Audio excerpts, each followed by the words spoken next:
away in the cold edges of space, there lived a tiny comet named Coco. Coco wasn't like the other space rocks. She was made of ice, dust, and little bits of rock, all packed together like a frozen snowball. Coco loved to explore, but she lived so far from the sun that it was always dark and cold. One day, Coco said, I wonder what's at the center of the solar system. I want to see the sun. So she started her long journey. As Coco moved closer and closer to the sun, something magical began to happen. The sun's heat warmed her icy body.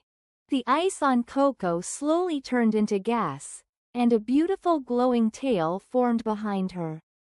Coco looked back and gasped, "Wow! I have a sparkly tail. I look like a shooting star." Her tail grew longer and brighter the closer she got to the sun.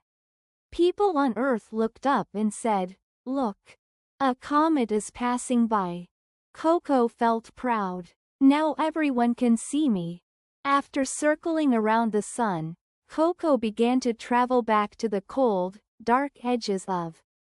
Her tail slowly faded away as she moved far from the sun's heat. But Coco wasn't sad. She whispered, "I'll come back again someday, with my bright tail shining." And that's what comets do. They travel around the sun, grow long glowing tails, and then go back to the cold space far away. So whenever you see a bright streak with a tail in the night sky, it might just be Coco, waving hello. Glowing star.